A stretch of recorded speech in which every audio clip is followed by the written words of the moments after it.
Okay, I believe it is 1:05 approximately, so we can go ahead and get started. Thank you, everybody. I just wanted to do a quick welcome. ULI Pittsburgh welcomes you to our third program in a series of webinars designed to educate and inspire best practices in placemaking. As always, thank you to our sponsors that make our programming possible. We started this series in May with a visual tour that transported us to some of the most notable places in Pittsburgh and highlighted what makes them worth celebrating. Then we went and looked at placemaking from the artist's view with Douglas Cooper.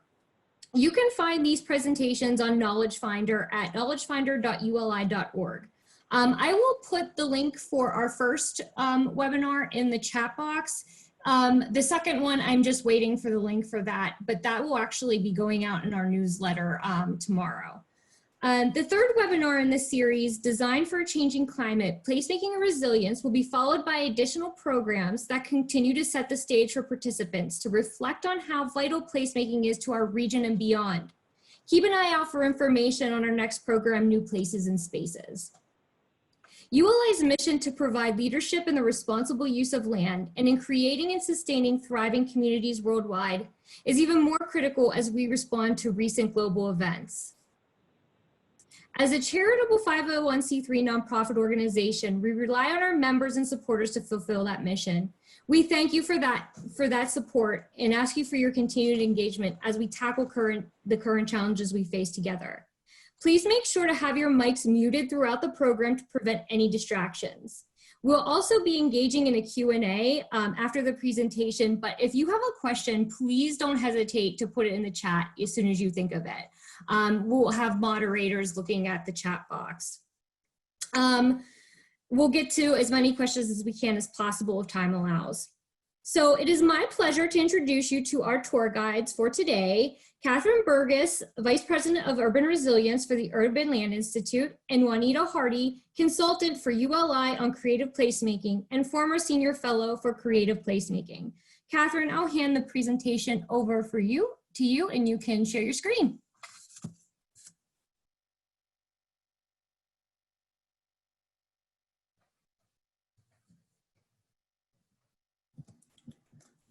Wonderful. Thank you so much, Jamie, and thank you to ULI Pittsburgh for hosting us today for this virtual event and for including resilience and designing for a changing climate as part of your discussion of placemaking.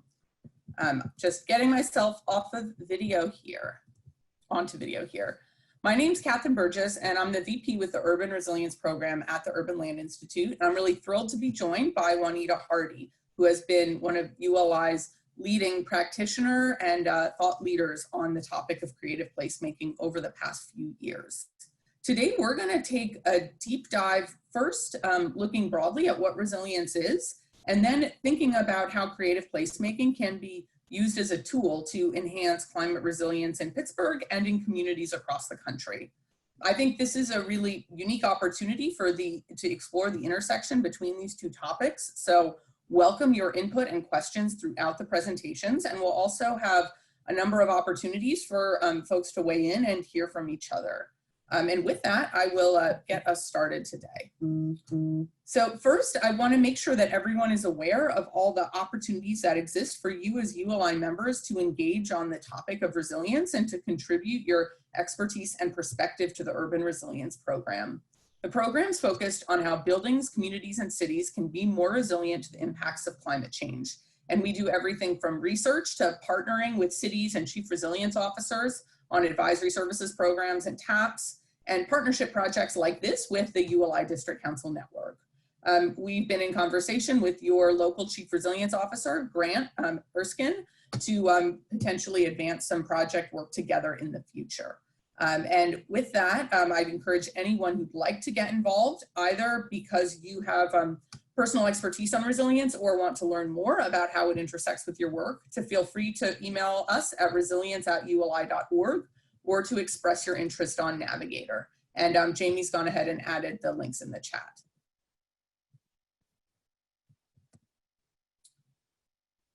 Big picture, why is ULI engaged on the topic of resilience? We're engaged because ULI feels this is an incredibly urgent issue for all practitioners in the real estate, land use, and built environment industries.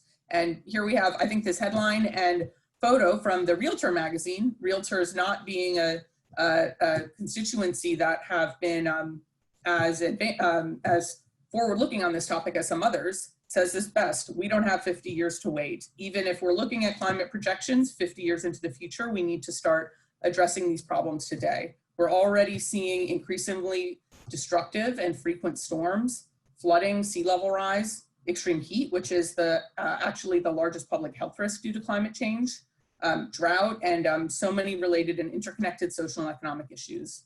And when ULI launched this program, the focus was really recovery from major events. And it was, in short, a response after Hurricane Sandy, when the industry really stepped up and acknowledged that climate change and peak events like hurricanes are going to be increasingly destructive into the future, and that cities need to be prepared to bounce back better. While that's still a big topic that the program is talking about, we're really looking much more broadly at how cities, buildings, and communities and policymakers can be ready for all of the impacts of climate change and the concept of climate risk, how climate change will impact the financial markets and the practices of real estate development and investment. As we've continued to focus on this topic of climate risk, we have seen an increased recognition throughout the ULI membership of the damages, the harm to people and communities, and the risks of these extreme events. And we're also seeing an increase in interest in better understanding and assessing climate risk. At left, that is a new flood risk tool that came out just last month from an organization called the First Street Foundation, which looks at quite granularly at property by property flood risk, which is a completely free tool online. We're seeing more and more ULI members also focus on how to assess this at the portfolio level through the use of consultants, which are purely focused on climate analytics. We're also seeing an increase in interest in resilient design measures and in policies at the city level to enhance resilience. And today, as we look at the topic of climate resilience and creative placemaking, there are a lot of opportunities for synergy with that question of resilient design. So what are the risks that you all see in Pittsburgh? You have a really excellent resilience plan, which was published a few years ago and which is continuing to move forward through implementation. And while this resilience plan addresses all types of shocks and stresses in Pittsburgh, in terms of climate risks, it's looking primarily at heavy rain and flooding, heat waves, and landslides. So just to hear a bit about what you all think about this topic, we'll take a quick facilitation break. Feel free to take a look at that black line across the top or bottom of your Zoom. Not sure if anyone has tried this before, but it's very easy. Click on the Annotate button and you'll see these range of options, a range of stamps, erasers, lines, and everything else. And you can, with that, share your thoughts on what types of physical and climate risks and other types of risks you're seeing in Pittsburgh. So feel free to take a click via the Annotate, storms, heat, landslides, social and economic impacts, resource availability. Anyone would like to weigh in? This would be extremely helpful for us as we think about both what you're experiencing in Pittsburgh and how creative placemaking could be a tool to help the city and other communities address these issues. I think a pretty even spread, thinking about storms, heat, landslides, more of a focus on the physical risks as opposed to some of the transition risks, which represent the bigger picture policy and economic implications arising from climate change. All right, I think that's really helpful to understand everyone's interests. Thank you. Jamie, if you'd like to screen grab that, I'll just clear that now.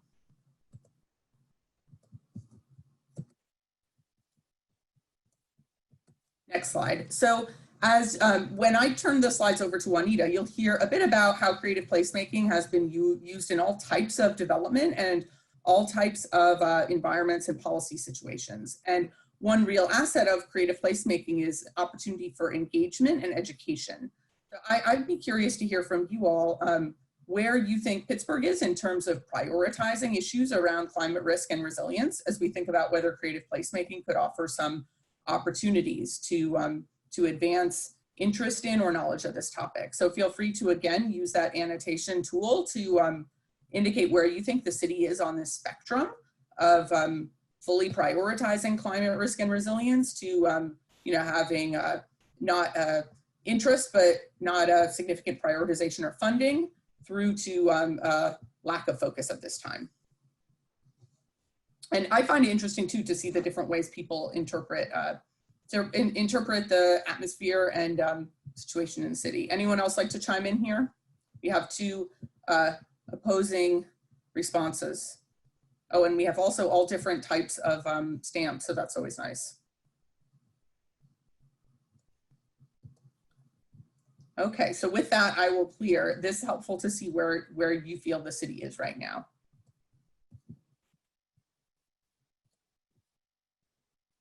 So I'll quickly run through a quick research overview of how ULI has framed climate risk and resilience, what we're seeing in other cities, and how it may connect with what you're seeing in Pittsburgh, and how all of this could connect and be supported and further facilitated through creative placemaking. So first, we're seeing cities across the country increasingly look at resilience at the city or district scale. This is something which is very much happening in Pittsburgh, given you have a resilience plan, a chief resilience officer, and you're looking for the big picture policy opportunities.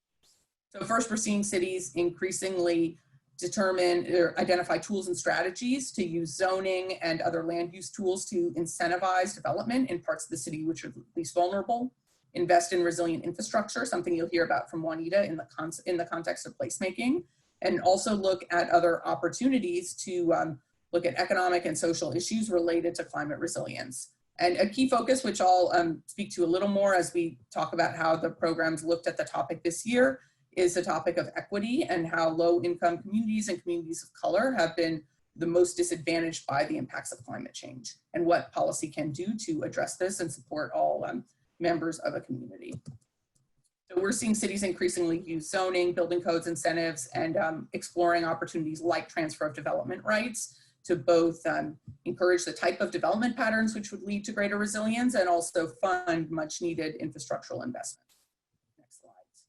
At the building scale, we're seeing a lot of innovation within the ULI membership in designing individual projects which are resilient to the impacts that they may face. Obviously, the strategies vary quite widely depending on what the climate risks are relevant to the region and the site. But a really quick snapshot is everything from going above and beyond on the building code to elevation, green infrastructure, all sorts of flood preparation approaches, and the ability to island. That would be energy resilience, designing a building which is able to function off-grid. And the building outright is a hospital in Boston, which can actually run off-grid for around 3 days. Truly incredible given what a hospital needs to be able to handle. And if you're interested in learning more about how this is played out with some individual projects and what types of ROI developers are seeing, a key theme you'll hear again more about from Juanita in the context of placemaking, feel free to visit our Developing Urban Resilience website, which is a case study library. In 2020, I wanted to reflect a minute to say that, throughout ULI, we've been thinking quite a bit about how all the topics we are working on have fundamentally changed and taken on new directions. First, there's been a huge interest in the topic of resilience big picture in terms of cities' adaptive capacity to respond and bounce back from key shocks and disruptions, something which really aligns with what cities are going through due to COVID-19. We did a survey of different resilience plans back in March and April to look at how many resilience plans addressed the potential of the pandemic. While this wasn't usually an area of focus, many chief resilience officers that we've spoken with have said that the type of cross-departmental interdisciplinary work that they did writing these resilience plans really led to better immediate response and ability to think creatively at this time. There's also been a huge focus on the alignment between environmental justice and resilience and community resilience, how communities are stepping up and assisting each other in a time of crisis. And again, I think this community cohesion and engagement theme has a lot of significant alignment with creative placemaking, which we'll hear about today. To quickly cover how else we're looking at the topic right now, we are very aware that cities are needing to do even more preparation than usual for summer climate events, given both that there is a significant resource challenges in the wake of COVID-19 response, and given that communities which are most at risk to COVID-19 impacts are also often most at risk to climate impacts. And we have a webinar on this entire topic next week with a really fantastic national roster of speakers. So I encourage everyone to take a look online for that ULI national webinar on this topic. We have Jeff Hebert, the former Chief Resilience Officer of New Orleans, who Juanita has worked with in Miami Beach. We have the founder of the Institute for Diversity and Inclusion in Emergency Management.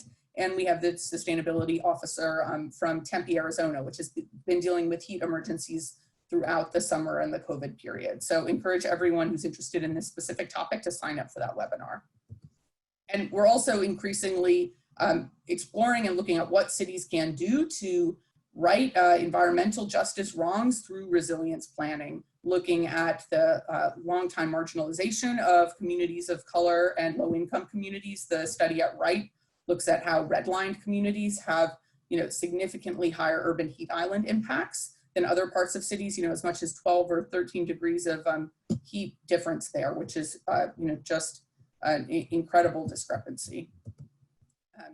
So as we reflect on all of those big picture questions around the opportunities of climate resilience, I'm very excited to turn the stage over to Juanita Hardy, who is our distinguished former senior visiting fellow of creative placemaking at ULI. Juanita joined the program on a advisory services panel in Miami Beach, which she'll be sharing today. And this was an incredible opportunity for all of us to see how creative placemaking could be really core to a city's climate resilience and infrastructure strategy. And with that, I will turn this over to Juanita to ask you, how do you think creative placemaking can both be a tool for enhancing the resilience of the built environment and raising citizen awareness of the extent of the climate crisis?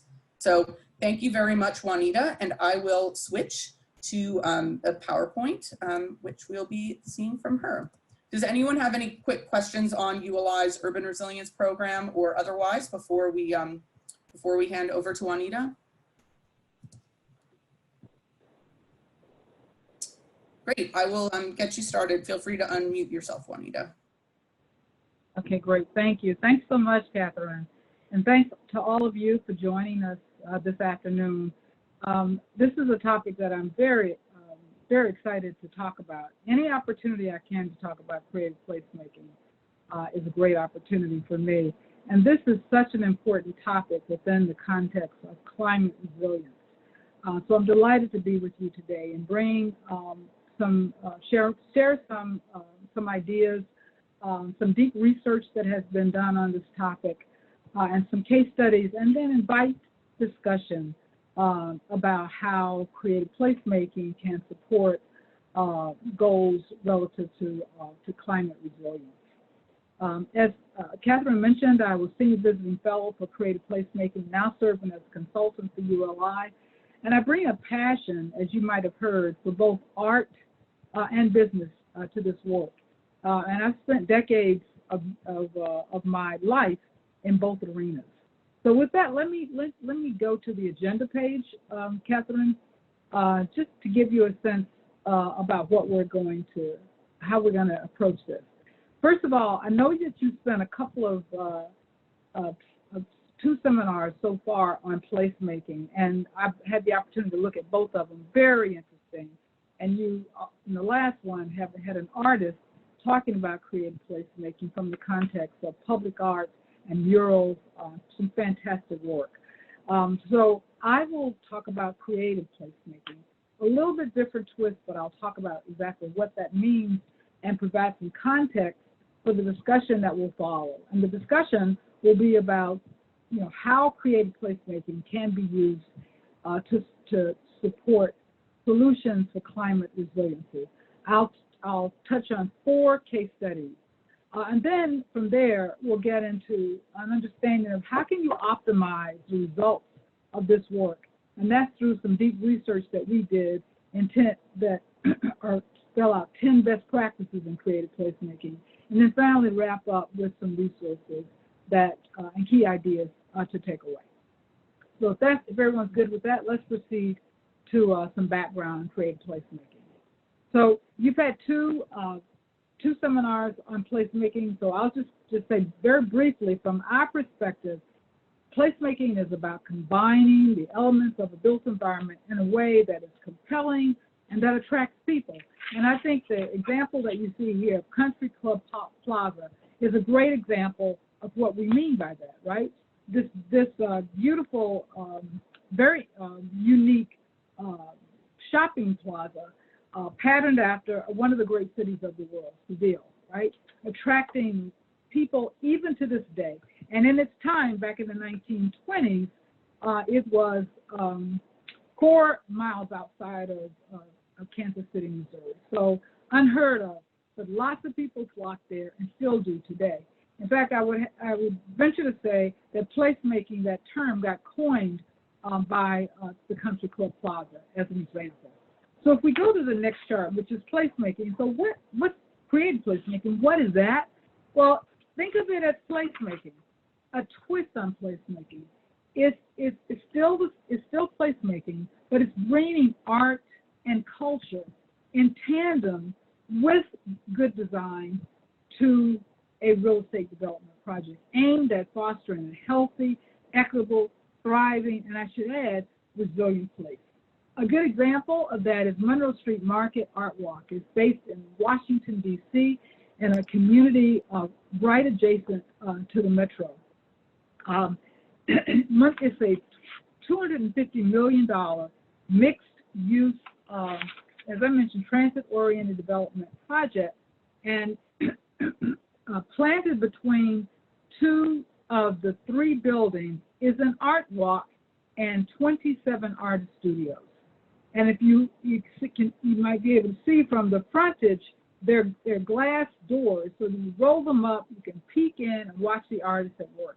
So the developer, which is Bizzuto Developers and Abdo Developers, decided to put artist studios there versus retail because they felt that this was the right answer for that community. And you'll hear a little bit later, while this was a deliberate decision on the part of the developer, it was one that paid off. And we'll talk a little bit into what extent later. But it's bringing art and culture. And this example of an artist studio, and an art walk, and you can't see it, but a performance stage at one end and at the other end, a community center, all brought an interesting life to this community. On the main street is retail, and so it's a bustling place. So if we go to the next chart, here's an example. What do members think about creative placemaking? Well, members, according to a survey that was done in 2016, and this was part of our research effort during the discovery phase of ULI's creative placemaking project. Members, we surveyed, reached out to 6,000 members, and received this response from a sample size, I want to say, of about, get the number, but it was a statistically valid sample size, that 91% of those surveyed felt that creative placemaking adds value to a real estate development project. And they also felt that 95% that it affects project value. So members agreed on the value of creative placemaking. And next chart, and that also parallels what citizens at large think about creative placemaking. The next chart shows a study that was conducted by Americans for the Arts, a sample size of about 3,000. Can we go to the next chart? And it showed that 82% of Americans believe that art and culture is important to business, is important to the economy, and also important to quality of life, 87%. And beyond this, we know that creative placemaking or arts and culture takes up a big chunk, comprises a big chunk of GDP. So if we go to the next chart, and this is a chart based on data by the U.S. Bureau of Economic Analysis, it shows that, looking at a group of industries, within this mix, art and culture rank second, below retail, just below retail, but above construction and transportation, mining, tourism, utilities. It comprises $730 billion of the U.S. GDP. So not only is art and culture a value to many in the community, it also is a business driver. It's an economic driver. So going to the next chart, all stakeholders benefit from creative placemaking. If you look at the major categories of stakeholders, government, community, developers, and partners all benefit. The community can see better cohesion, can see better health outcomes.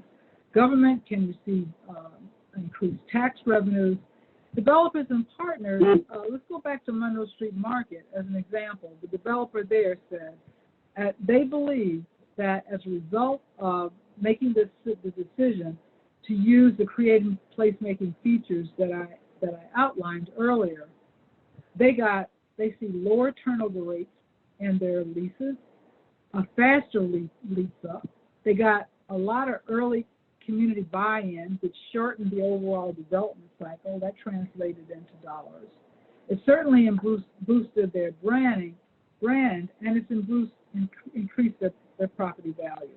So it was a good decision and a good move on their part. And then to look at an example of that translated into next chart to an example in Reston Town Center, which is in Reston, Virginia. This is a complex that has a lot of art features, has art and culture, has a pedestrian-friendly public spaces, public art, galleries, theater. There's ongoing programming, festivals that occur there, and a residential and an office area. According to the broker who leases the space, now I recognize that this is pre-COVID, but prior to the COVID situation that we're now in, that broker said that they enjoyed less than 1% office vacancy, actually 0.5%, when in the average office vacancy in the area is 16 to 18%. And also, they enjoyed high office rentals well above that of other buildings that are just a few blocks away. So there is a business value that can be delivered from creative placemaking. Let's go to the next slide. Creative placemaking, now within the context of resilient communities. There's two ways to think about creative placemaking and its role. I apologize for the background noise. On the left, you see the components of a healthy, resilient community. And you see that art and culture stands out among things like food and health, housing, education, environment, and sustainability, right? But it also, art and culture, can be a strategy for enhancing each one of those components, including, as you see, environment and sustainability. So now let's look at some case studies that amplify this point. And the first one I would like to talk about is the Climate Resilience Plan for Miami Beach, which my colleague Katharine mentioned earlier. This project, Advisory Services Panel is engaged to help the Miami Beach assess the soundness of its plans and suggest improvements, if any, to its plan. The image you see here is my colleague Katharine briefing some of the members of the Advisory Services Panel, of which I was very delighted to be a part, because they decided that creative placemaking should be included in the mix of skills. Just looking at the overall plan and Miami Beach, an art city, what makes sense for Miami Beach? You can see the generators in the background behind Katharine. And so the question was posed, what would happen if you brought art and culture into this mix, right? If you thought about these generators as the city is in the process of replacing old, outdated pump systems with new technology, how would art and culture play a role in creating components of this resilience plan, generators, and the like, that would add value and enhance the aesthetics of it, and also be culturally relevant to the communities in which it will be installed. So that was sort of the thinking behind why the city said, let's engage art and culture and creative placemaking as part of this discussion. We are an art city.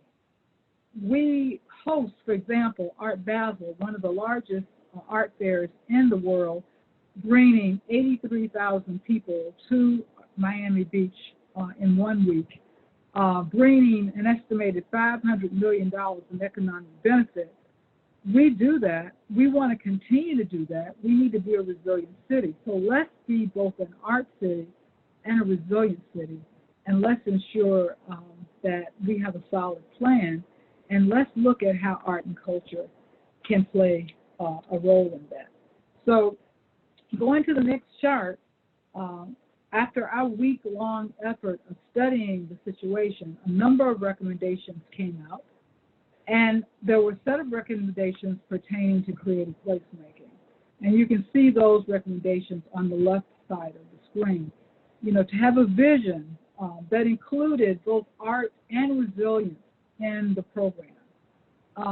Building relationships was considered important because there were a number of nonprofit art organizations that could play a role in the resilience plan. Citizen engagement was thought to be an extremely important part of the process, and getting artists involved early in the design process with the engineers, with the architects, and with others was vital, we considered, to its success. And then, of course, communicating it widely.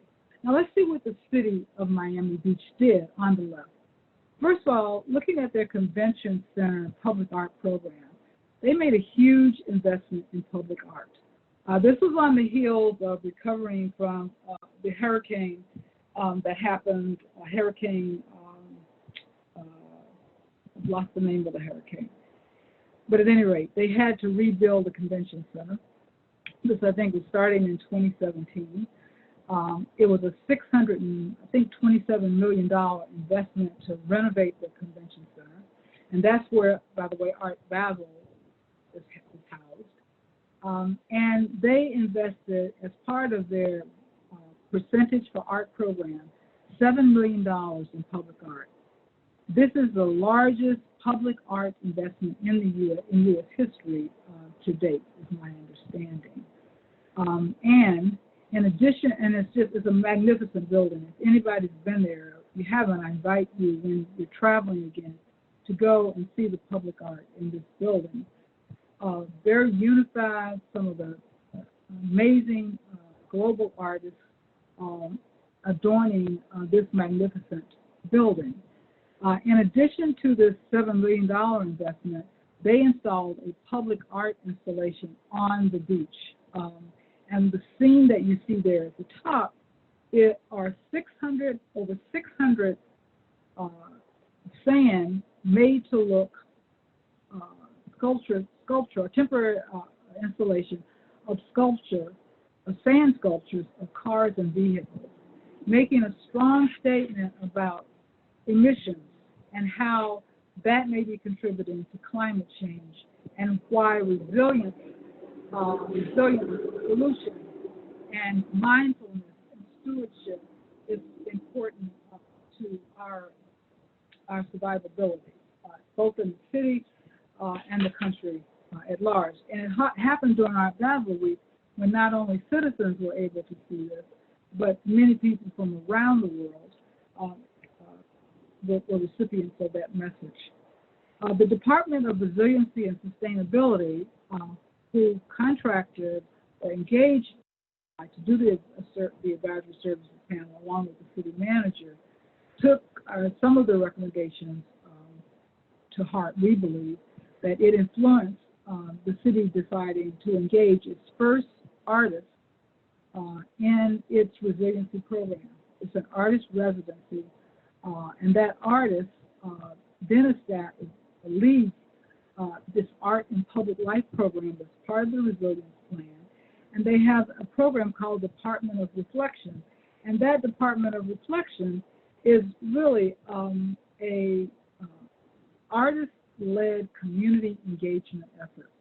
The image that you see on the bottom of the chart is the artist speaking to citizens as one of the engagement events, sitting on sandbags.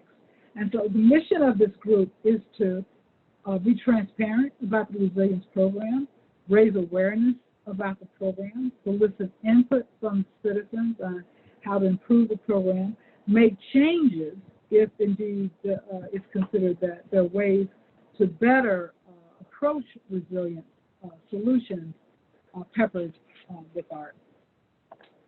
Let's look at the next chart, which is the next case study, which is Confluence Park.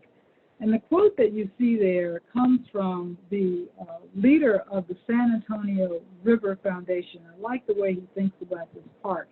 He thinks about it as a organic system. It changes and it evolves in different ways. It responds to the community. It provides value to the community and to the ecology of the place. This is Freyti Seligson, who helped to lead the construction of this park and the fundraising for this park. This park is part of a over $400 million river restoration effort. And they raised $13 million to build this park. It's the site of a former blighted area. It's really being used by the city utility company to store supplies. It sits in the southern part of Houston and one of the lowest income levels in the city, with a median income of something like $25,000 annual per year per household. And so it was quite an important statement to decide to put this park here.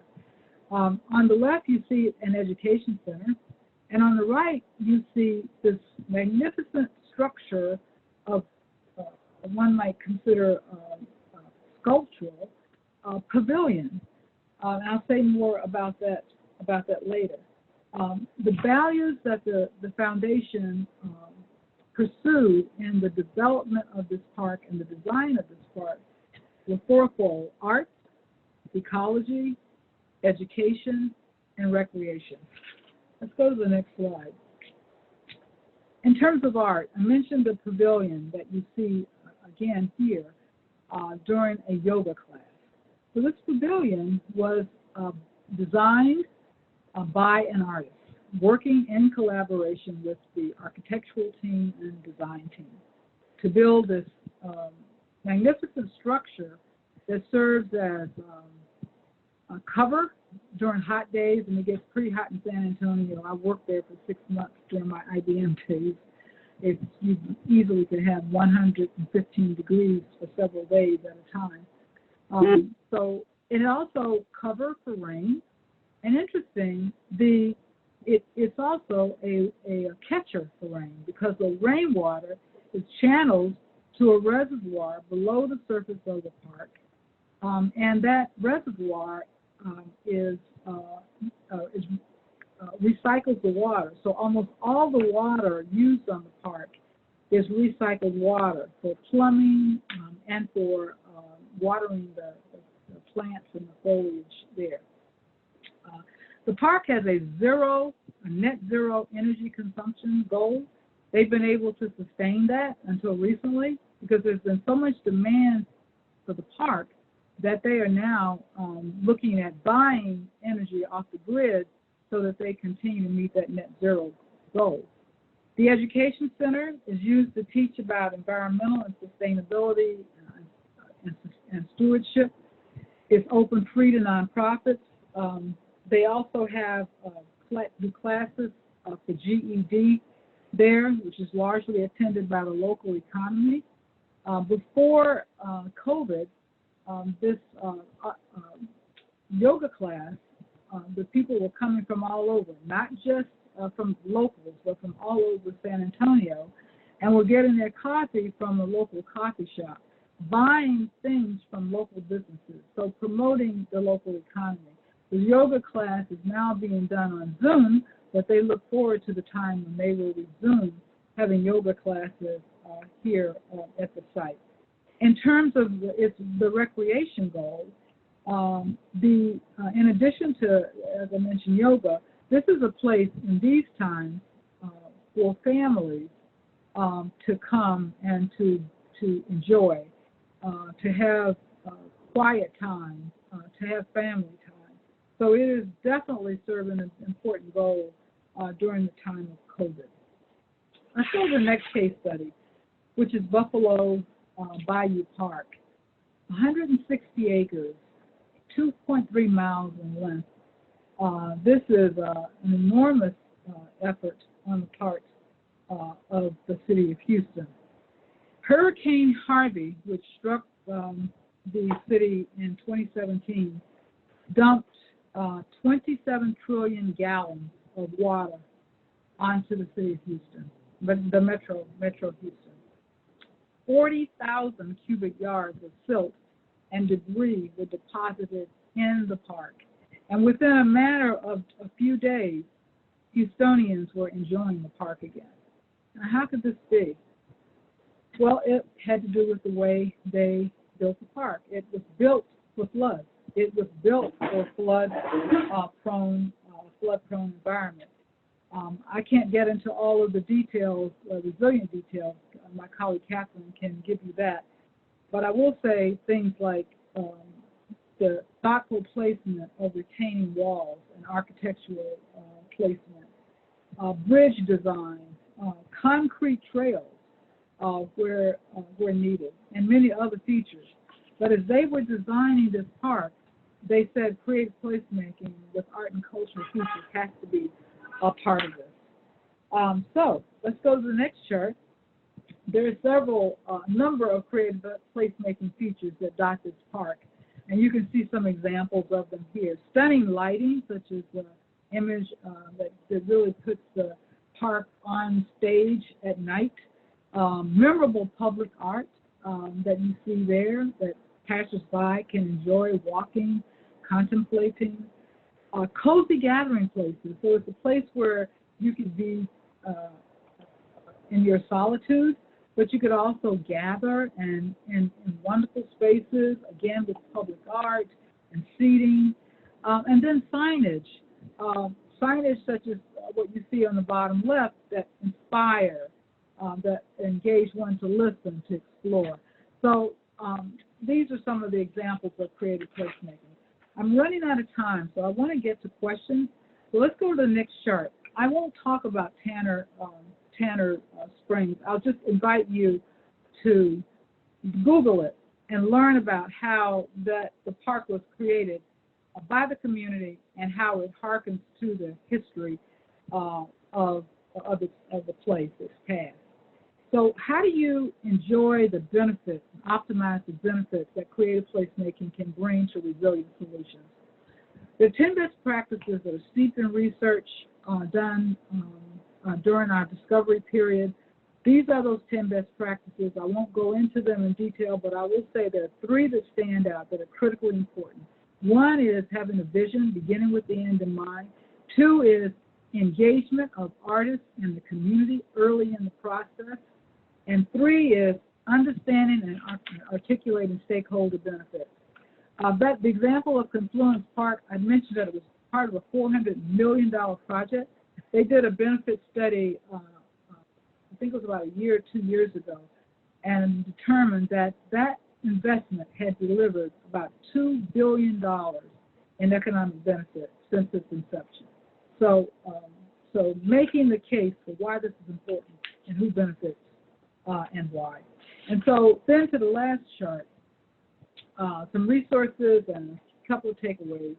One is definitely think about art and culture as you think about building a resilient community, a resilient plan. You know, it is part of a healthy art and culture, and I don't think anyone will argue that you can't imagine a place without a museum, or without a gallery, without art and culture. It's both an attribute of a healthy, resilient community, and it's a strategy for achieving one, right? And then secondly, you can leverage art and culture. If you do that in tandem with great design, it can produce some really interesting, innovative products that have a payoff, that have an ROI. If you want to learn more, know more, I suggest reading some of the material that you see here, the advisory report, a couple of articles that I authored on creative placemaking, and then, of course, the ULI publication authored, led by Katharine, Harvesting the Value of Water. Thank you so much for your time, and I welcome your questions and feedback. Let's go to the last chart.